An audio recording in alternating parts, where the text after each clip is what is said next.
अस्सलाम वालेकुम रहमतुल्लाह। उम्मीद है कि आप सब लोग ठीक होंगे। तो 9th का जनरल साइंस है,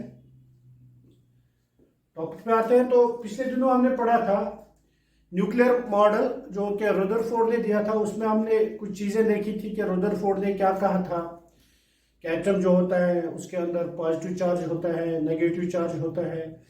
जो उसने जो एक्सपेरिमेंट किया था वो alpha particle scattering experiment gold file के साथ, तो उसमें उसने न्यूक्लियस डिस्कवर की थी।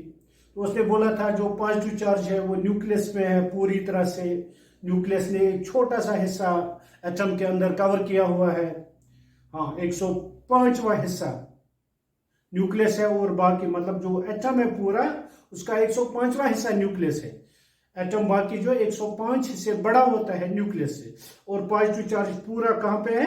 न्यूक्लियस में है, और इलेक्ट्रॉन्स उस न्यूक्लियस के इर्द गिर्द घूमते रहते हैं। लेकिन इसकी भी कुछ ड्रॉबैक्स थी। एक बड़ी ड्रॉबैक जो रदरफोर्ड का जो मॉडल था उसकी जो एक बड़ी ड्रॉबैक थी वो ये थी, इसने कहा था कि ये न्यूक्लियस है, इसमें पॉजिटिव चार्ज होते हैं और इलेक्ट्रॉन्स इसके इर्द गिर्द घूमते हैं। इसने ये नहीं कहा था, इसने कहा था ऑर्बिट्स में, लेकिन इसने डिस्ट्रीब्यूशन नहीं दी थी। ये नहीं कहा था कि कैसे घूमते हैं, क्या प्रोसीजर है। तो ड्रॉबैक ये आ गई कि ये बात नहीं कर सका कि जो रोटेटिंग पार्टिकल्स होते हैं, जो रिवॉल्विंग पार्टिकल्स होते हैं, ये जब रिवॉल्व करते हैं सो दे रेडिएट एनर्जी, इनसे एनर्जी लूज होती है। जो रिवॉल्विंग पार्टिकल्स होते हैं वो एनर्जी लूज करते हैं। अब ये इस बात को पूरी तरह से सही क्लियर नहीं कर पाया कि जो ये इलेक्ट्रॉन्स है जब ये रिवॉल्व करते हैं, अगर ये एनर्जी रेडिएट करते हैं, एनर्जी लूज करते हैं, तो एक वक्त में इनकी एनर्जी खत्म हो जाएगी, तो ये पूरे इस न्यूक्लियस की तरफ आ जाएंगे, तो एटम जो है खत्म हो जाएगा। तो मैटर की जो सूरत है ये ऐसे नहीं होती फिर, क्योंकि एटम खत्म हो जाता तो मैटर भी खत्म हो जाता है। Atom because matter is made up of atom. तो इस चीज को ये पूरी तरह से क्लियर नहीं कर पाया कि ये कैसे रिवॉल्व करते हैं, एनर्जी का क्या होता है, ये शेल्स कैसे होते हैं। तो ये एक बड़ी ड्रॉबैक थी। तो इस ड्रॉबैक को क्लियर करने के लिए नील्स बोर आया। तो नील्स बोर ने इसके बाद अपना मॉडल दिया।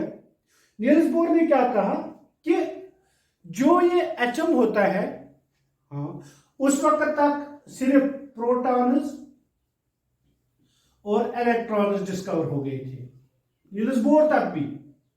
क्योंकि जो न्यूट्रॉन है वो 1932 में कैडविक ने फिर किया था। तो नील्स बोर ने क्या कहा कि जो ये इलेक्ट्रॉन्स होते हैं there are only certain orbits. इस न्यूक्लियस के अंदर इर्द गिर्द हर एटम के लिए अलग अलग ऑर्बिट नहीं होता है। जैसे हम देखते हैं प्लैनेट्स है हमारे इर्द गिर्द, सोलर सिस्टम में सन के इर्द गिर्द प्लैनेट्स है, हर प्लैनेट का अपना ऑर्बिट है।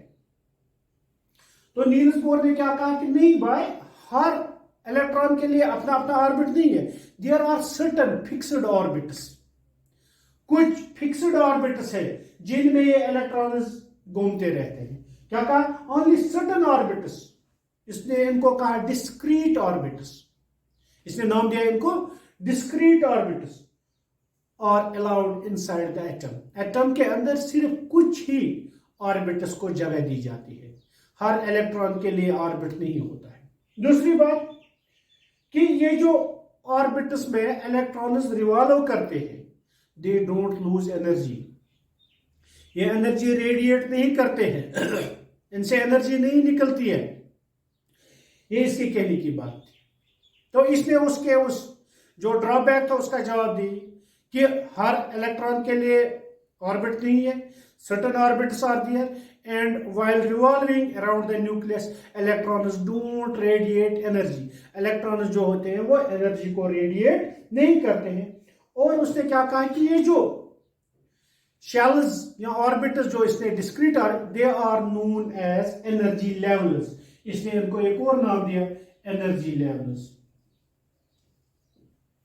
तो और इसने इनका नाम अलग अलग, जो पहला एनर्जी लेवल है उसको इसने कहा एल, दूसरा एम, तीसरा N, so on, L M N O P Q. ठीक है, क्योंकि थोड़े से तो इसलिए इनको यहां they are is designated or represented by numbers L1, M2, N3, यहां देखेंगे। उसके बाद इसने डिस्ट्रीब्यूशन दिखाई कि इन शेल्स के अंदर या इन ऑर्बिट्स के अंदर इन इलेक्ट्रॉन्स को कैसे डिस्ट्रीब्यूट किया जाता है। ये डिस्ट्रीब्यूशन ऑफ इलेक्ट्रॉन्स जो है ये नील्स बोर और बरी एक और उसके साथ था, उन दोनों ने मिलकर distribution of electrons in orbits दिया।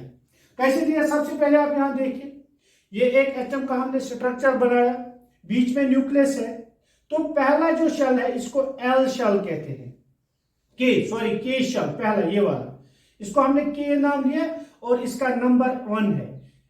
के से शुरू होता है, के का number 1, n is equal to 1, n means number. दूसरा L, n is equal to 2, m, n is equal to 3, n is equal to 4, यानी कि n means number of shell. Shell पहला है, दूसरा है, तीसरा, यही हम ये K shell n1, L shell n2, m shell n3, इसी तरह n शेल m4। तो डिस्ट्रीब्यूशन इसने कैसे दी? इसने इन लोगों ने इसके लिए फार्मूला दे दी। फार्मूला क्या है? 2n raised power 2, how electrons are filled in the shells. Electrons कैसे फिल होते हैं शेल में, इसके लिए फार्मूला n, ये 2n raised power 2, where n is number of shell, shell का नंबर। फॉर एग्जाम्पल अगर हमारे पास n इज इक्वल टू 1 यानी कि पहला शेल है, तो यहां से डिसाइड होगा पहले शेल में कितने इलेक्ट्रॉन्स आएंगे। तो हम ऐसे करेंगे, 2n क्या है, 1, 2 into 1 raised power 2, ये 1 ही आएगा, तो 2 into 1 that is 2, यानी कि पहले शेल में 2 इलेक्ट्रॉन्स आ जाएंगे। If n is equal to 2, अगर n 2 है यानी कि दूसरा शेल है, तो इसमें कितने इलेक्ट्रॉन आएंगे, दैट इज 2, n की जगह 2 लिखेंगे, raise power 2, 2 2 is 4, this is 2 into 4, this is 8। दूसरे शेल में 8 इलेक्ट्रॉन्स आ जाएंगे, इसी तरह तीसरा, चौथा। तो इसके लिए इन्होंने ये फार्मूला दे दी, तो इन्होंने ये चीज डिसाइड की कि how electrons are distributed in the shells, electrons कैसे डिस्ट्रीब्यूट होते हैं शेल्स में, ठीक है। और इन्होंने तीसरी बात कही कि ये जो इलेक्ट्रॉन्स होते हैं ऐसे नहीं कि जिसको जहां मर्जी आए वो वहां जाए। पहले एक शेल जो इंटरनल शेल होता है पहले वो कंप्लीट होता है। अगर किसी एलिमेंट के पास मान लेते हैं किसी एटम के पास 5 इलेक्ट्रॉन्स है, तो वो आएगा, बैठेंगे 5 इलेक्ट्रॉन्स दूसरे शेल में, बोलेंगे नहीं हम तो नहीं, पहले 2 इलेक्ट्रॉन्स पहले शेल में, क्योंकि पहले शेल में 2 ही इलेक्ट्रॉन्स आते हैं, तो पहले 2 इलेक्ट्रॉन्स पहले शेल में जाएंगे तो वो पूरा हो जाएगा।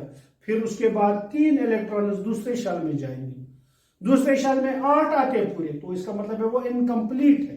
तो इस तरह से अगर उसको और इलेक्ट्रॉन्स होंगे तो फिर दूसरा शेल कंप्लीट होगा, फिर तीसरा होगा, यानी कि बिल्कुल एक सिस्टमेटिक तरीके से ये इलेक्ट्रॉन्स इन शेल्स को फिल करते हैं। पहले अंदर वाला शेल, उसके बाद फिर दूसरा, फिर तीसरा, इस तरह से distribution of electrons in shells में होती है।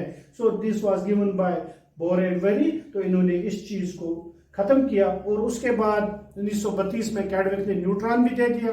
उसने कहा न्यूट्रॉन जो है ये एक न्यूट्रल चार्जड पार्टिकल होता है जो न्यूक्लियस में होता है, उसका वेट जो होता है, मास जो होता है, प्रोटॉन के बराबर होता है, इसलिए पूरा जो एटम का मास होता है वो न्यूक्लियस में ही ज्यादा होता है। तो इस तरह उसने न्यूट्रॉन के बारे में भी थोड़ा सा बताया। तो इंशाल्लाह कल हम पढ़ेंगे इससे आगे, तब तक के लिए अल्लाह हाफिज।